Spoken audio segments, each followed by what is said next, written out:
Hey everybody, what's going on? Hexlex here. Got another Master Duel video for you. So, just wrapping up the Duelist Cup here. These are going to be my last games from the Duelist Cup. As usual, I did not partake in the second stage. You've probably heard it from me before by this point, but I am pretty vehemently against that. And it's very nice to see recent video evidence of that as well. People who are smarter than me doing the math and figuring out that Duelist Cup might not be the most ethical way to decide who gets to go to Worlds. But anyway, that aside, like I said, I did wrap up my Duelist Cup missions with this Mathmech build. Mathmech is my all-reliable when it comes to just needing to grind out games to either finish missions or rank up. Mathmech is definitely my go-to deck. The lines are fairly simple. They are also very effective at both setting up turn 1 and OTKing on turn 2. The deck can do both very well. You play a lot of hand traps, you play a lot of one-card starters. All of these factors really make Mathmech, I think, the ideal laddering deck for me. We are still on the Ghoti ad Ignister in particular. I think this continues to be a very important tech in the current format with Tenpai. You've probably already heard this from multiple people, maybe even myself, because I've said it a couple of times on the channel, but Mathmech does tend to be one of the better matchups against Tenpai, mainly due to the first effect of the Neo Tempest Terror, which states that it negates any monster effects activated by your opponent during the battle phase. Naturally, a pretty easy counter to Tenpai. Tenpai does, of course, play a variety of board breakers, though, which is where the Ghoti ad Ignister comes in. Once it's sent from the field to the graveyard, for any reason, including being used as a link material, you target a face-up monster that your opponent controls, or that you control, rather, not that your opponent controls, that you control, and is unaffected by your opponent's card effects until the end of your opponent's turn. Meaning that the Terror Hertz will remain unaffected through your opponent's turn, and then on your next one you can simply OTK with it, right? So, pretty effective right there. But Mathmech is also a deck that's just been outstanding, I think, even aside of the meta-specific parameters that make it very good, right? I don't think, with the exception of when Tier Limit was like Tier 0, I don't think Mathmech has ever fallen below Tier 2. Yeah, when all the Ishizu cards were at 3, the shufflers were pretty brutal for Mathmech, being able to shuffle away all of the targets for Super Factorial, or whatever Splash Mage / Transcode are bringing back. That was extremely rough. But aside from that, I think Mathmech has maintained its position as a very solid Tier 2, if not Tier 1 deck, pretty much since the release of Circular. Circular, I do maintain as a card that I don't even think needs to go to 1 at this point. There was a period of time where I kind of caved in a little bit to... I try not to let this happen to me too often. I'm sure you all know that I am somebody who is much more likely to challenge a popular Yu-Gi-Oh! Opinion than side with it. But when everyone is saying, okay, Circular really needs to go to 1, I kind of let myself fall into saying, like, yeah, okay, that might not be a bad idea. But I definitely don't think that's the case anymore. If Circular were to go to 1, they would need to put Diameter and Parallax Seed to 3 on the same list. I think Sign-Out Mining as well, because these restrictions are, part of, I guess, what keeps Circular at 3. But I honestly think all 3 of these cards could also be at 3, and Mathmech would not necessarily be that much better than it currently is now. I mean, as somebody who has played the deck very consistently and top tournaments with it since Mathmech Circular has come into the game, I can tell you that the second copy of Diameter doesn't really do much of anything. The third copy of Parallax Seed really doesn't do anything except let you open with it a little more often. The third Sign-Out Mining is the most, I think, major hit here, which is still very minor. It's funny how many people tout how unimportant consistency hits are. But whenever I've said on like streams or whatever that Sign-Out Mining could go to 3, people are like, no, that doesn't need to happen. It's like, oh, but I thought minor consistency hits didn't do anything. So if they didn't do anything, surely Sign-Out Mining going to 3 wouldn't do anything, right? Yeah, it's just these arguments. It's really the crux of my issue with a lot of these arguments in the Yu-Gi-Oh! Community is that people will maintain a point until it doesn't support another one of their arguments, and they just kind of ignore it. And that's the thing that always annoys me is I don't know. just have a nuanced opinion. It's okay to say that like some consistency hits are more effective than others. It doesn't have to be a black or white blanket objective statement. But anytime I find that Yu-Gi-Oh players are confronted with the option of having a nuanced opinion, they choose to shut down instead. But anyway. So, I'm probably just ranting about this because I really don't have much else to say about Mathmech right now, do I? We're playing the same list we always have been. It's not even a case of if it ain't broke, don't fix it. I have explored looking at other options. I mean, even recently with DPH Genmore and all that stuff, but yeah, weirdly enough, as much as I hate opening multiplication, the main deck slot is actually... Rather, I should say the extra deck slot ends up being way more important than the main deck slot. For those who might not remember, DPH Genmore is this guy. Which you read this and you're like, oh, okay, cool. So you don't have to play multiplication anymore. You have an extra deck option instead. Not only is the extra deck slot actually pretty valuable. I choose to use it for second Splash Mage, but you can also play Link Spider. You can play Firewall Dragon. There's a number of things you can play in this 15 slot. That I think would be better than Genmore. But this doesn't even let you OTK all the time that multiplication does. Only if you're battling a monster. If you're battling into an open board, especially if you're going second, then Terahertz needs to be able to send multiplication to actually get up to 11,000 attack points, right? So, or above 8,000 in general.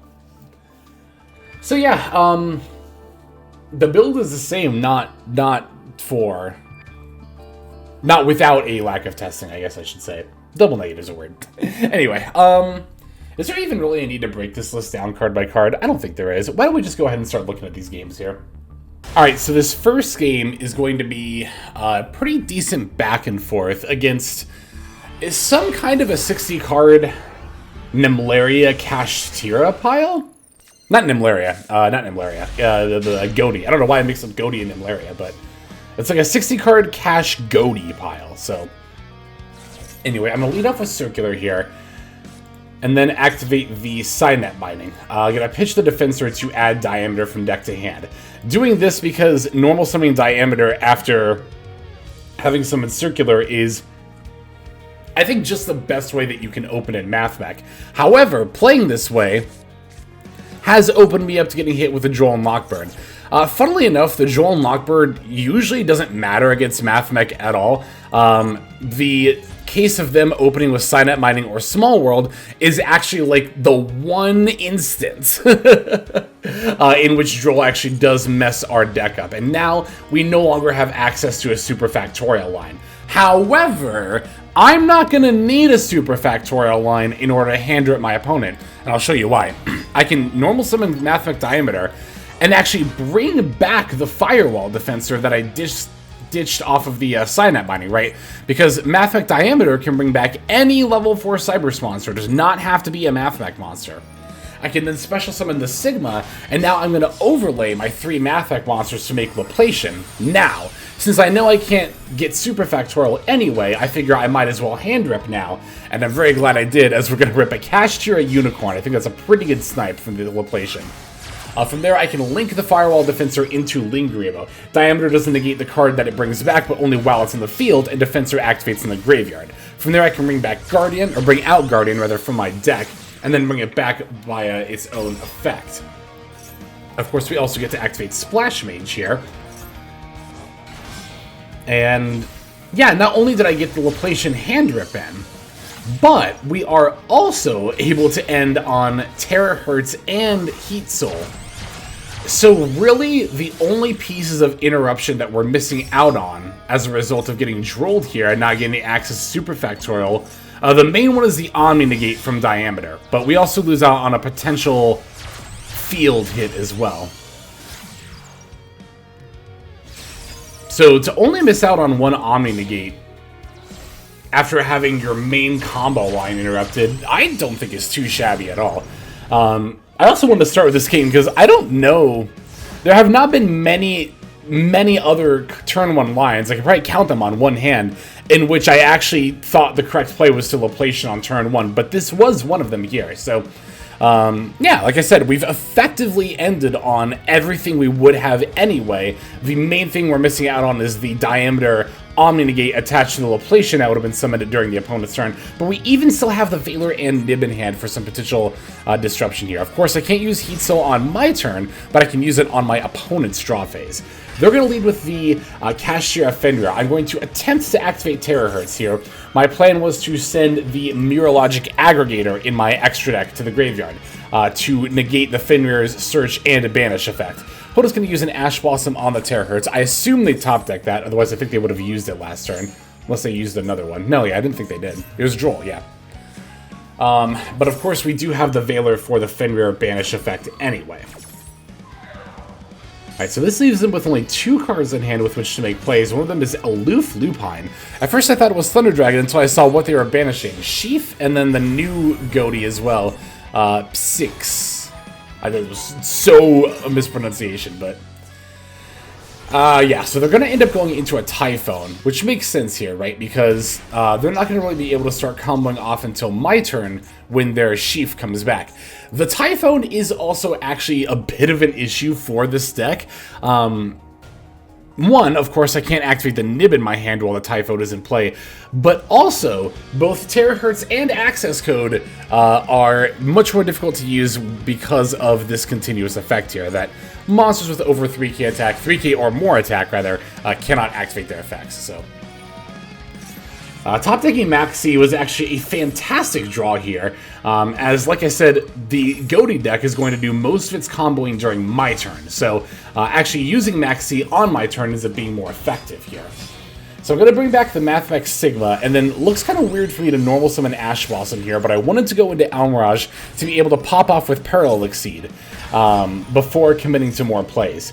Now, I made a little bit of a misplay in summoning everything in attack mode here, as you're going to see in a moment, and some of you might already be able to guess where this is going. My opponent's going to Synchro for the Area Nops, which is going to allow them to banish another level 2 tuner from the deck, Zep. Zep brings itself back, and they can immediately Synchro summon into the White Aura Whale, which specifically destroys all attack position monsters.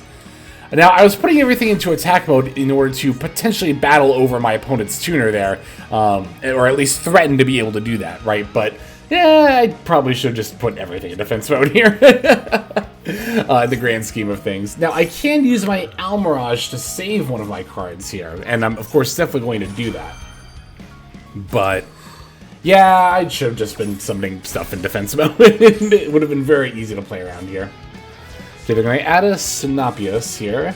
We're going to use Small World. I'm going to Small World away this Nib, because I can't even activate it under Typhone, and I don't really want to use it during my turn anyway.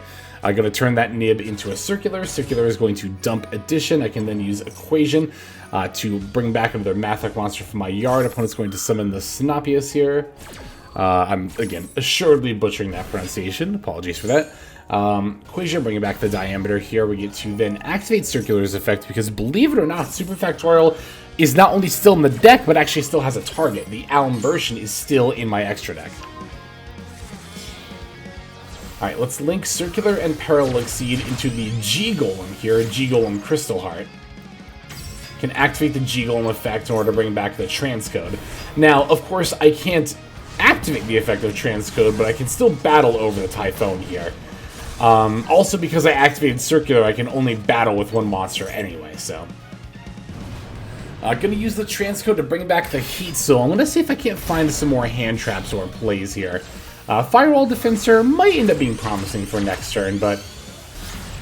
I'm actually gonna make Access Code now in order to pop this level 6 and make sure that my opponent has as few plays as possible going into their turn here. Gonna set the Super Fact as well as the Imperm I drew before passing.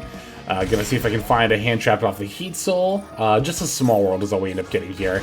Sheaf is gonna special summon itself with a normal summoned White Sunfish. Now, I didn't activate Maxi at first. You might wonder why I didn't activate Maxi when my opponent special summoned their level 2 tuner. It's because I wasn't sure if they were going to have plays or not, right? Or if they were going to wait to do plays on my turn again, so... But once it became apparent they were going to try to start synchroing on their turn, that's when I decided to fire off the Maxi, so... Valor is an excellent top deck here, although we did also have the Imperm face down to negate this effect too.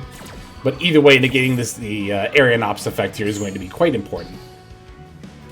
Now, I totally forgot about this, attack buff effect, and yeah, I cut it really close here, ending at 100 life points. I was like, whew. Funnily, if I had actually done the Heat Soul draw during my turn and hadn't gotten drolled, I'd be at 0 life points now. But I'd also have gotten to search Super Factorial, so this game would have just played out 100% differently. Yeah, I've got a Super Fact during my opponent's turn to do a little deck thinning before I draw for a turn. Opponent gets to special summon the Sheaf, but here's the thing. When the main phase 1 starts, I'm turn player, so I'm always going to get the first action. I can use this action to activate access code, and my opponent can't chain to access code, meaning they're not going to be able to respond with the Sheaf. So this is how I'm going to dodge basically my opponent getting to quick synchro on my turn. Yep, we'll just use access code to pop their stuff, and then we can promptly finish them off here. Whew. Yeah, that was a close one. 100 life points, 5-turn, very back-and-forth game, which involved doing weird plays against a Ghoti deck. I don't think you could ask for a much better opening duel for a video like this. Yay. I don't know, one of the criticisms people have of Mathmech is that it's boring. And I understand that. I actually understand that completely. Because, yeah, most of the time in Mathmech, you're not really challenged to do much beyond your typical going first setup or your going second OTK. It's a very simple deck in that regard. But you do sometimes get really cool games like this where you're able to utilize the Mathmech engine in ways that you wouldn't normally, such as Laplacian on turn 1, because that's actually the correct play. So, all right, there is our first duel. Let's take a look at the next one here. All right, that one I remembered, that first game I remembered mostly because of our opponent's username, what they were on. But these other two, I don't quite recall off the top of my head. My opponent's name is Chip Damage, which almost makes me think it's like some kind of, not Masquerade. What's the other card that deals a lot of incremental damage nowadays? I don't remember off the top of my head, but anyway. Yeah, so Diameter Parallel Exceed, Small World, is a very interesting opening hand. There's a lot of ways that you could proceed with a turn 1 hand like this. I think a lot of players would have led with Small World for Circular. And I was thinking about doing that here, but then I thought about it some more and I was like, Diameter plus Parallel Exceed, normal summoning the Diameter for Almirage, still gets me my full combo line without even needing to use Small World. I already have Ash Blossom to counter Maxi, which we're going to do right now. And so my thought was if they had another hand trap, I could potentially use Small World later for Circular to go into plays, although now I don't have any monsters in hand, so not really as much of an option. But at the same time, if I got hit with a Valor or an Imperm on this Almbertian here, then I could still go into a Terahertz. And Terahertz plus Imperm into an opponent's 4-card hand is not that bad at all, actually. Considering you could use Terahertz to dump D-Save, and then have Aggregator on the opponent's turn. That's 3 negates to your opponent's 4-card hand is a very good spot to be. Well, it's a pretty good spot to be in. Obviously, you'd rather have the Super Factorial, But yeah, no, my opponent did not end up having another hand trap here, so don't need to think about it too hard. I am going to go for a Link Decoder because I am going to set up a Heat Soul here. That's a decision point that you often have to make on turn 1 is, do I want to set up Heat Soul or do I want to have the Terahertz dump for Aggregator? And the reason the decision point often comes down to that is because you have to use Terahertz to dump Dotscaper in order to be able to have enough bodies to make a Heat Soul in a situation like this. You could also, well, this is if you had an extra extender, which I didn't here. But if you did have an extra extender, you could, in addition, also not activate Splash Mage earlier, use Terahertz to dump Gotchiri, and then Splash Mage bring back Gotchiri, go into Heat Soul, Gotchiri effect on Terahertz. That's how you set that up. But game to follow up, the turn 1 combo line was set 4 is a lot of fun. The Small World is a bluff, but if I'm going to set 3 live cards anyway, I might as well set a bluff Small World that's not going to do anything anyway for a little bit extra shall we call it, psychological damage.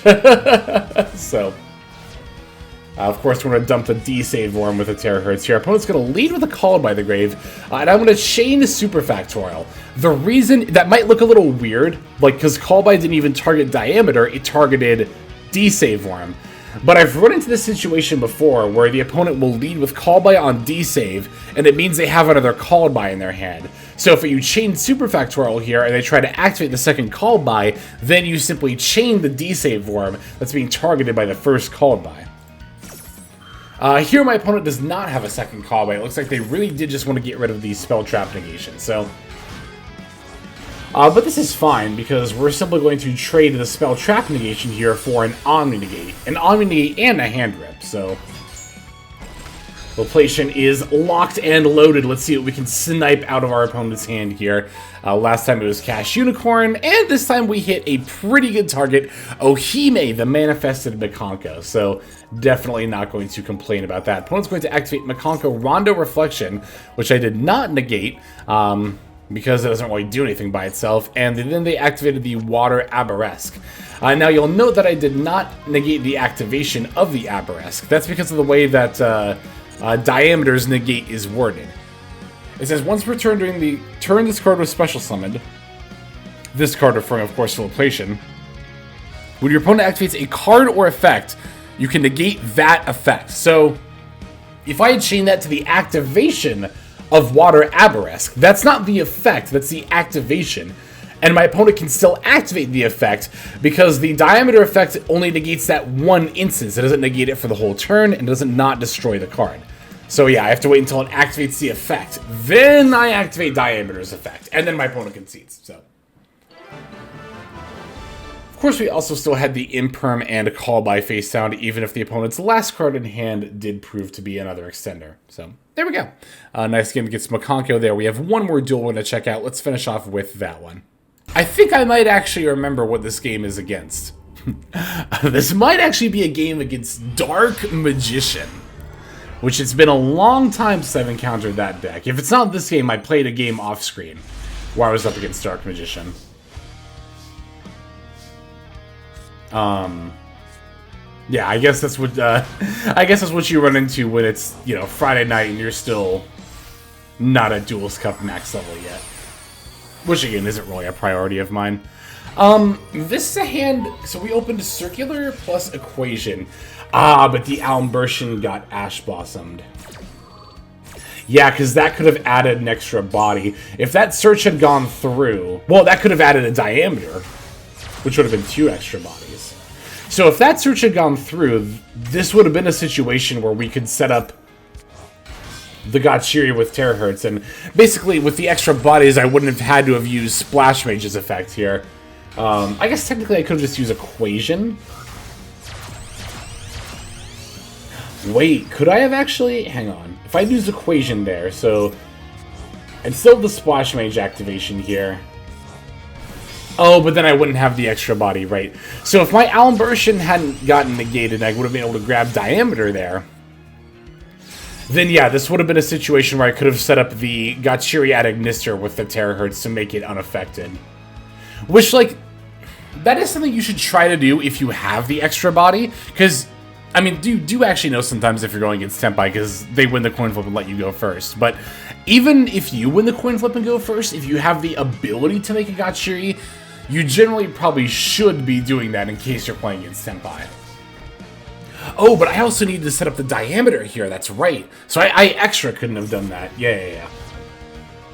But we have the Diameter set up as well as the D-Save for him. Opponent's going to Illusion of Chaos for the Magician's Rod. Now, one thing you'll notice as my opponent plays out their turn here is that I am holding my Super Factorial pretty tightly here. As my opponent is activating stuff, you'll find that I'm not chaining it. Because I'm waiting for my opponent to put something threatening on the board before I flip up Super Factorial, right? Ideally, you want to eat something on the board as well as the snipe and having the Omni negate up.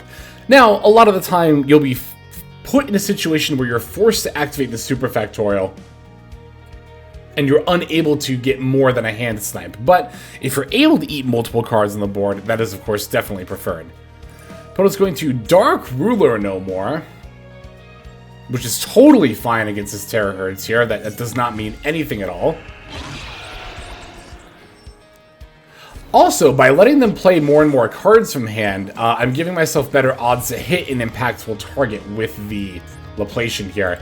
Opponent's going to activate Called by the Grave, and they're going to target my D-Save Worm. Once again, at this point is where I'll chain Super Factorial, in case they have a second to Called by. But once again, does not look like that's the case here.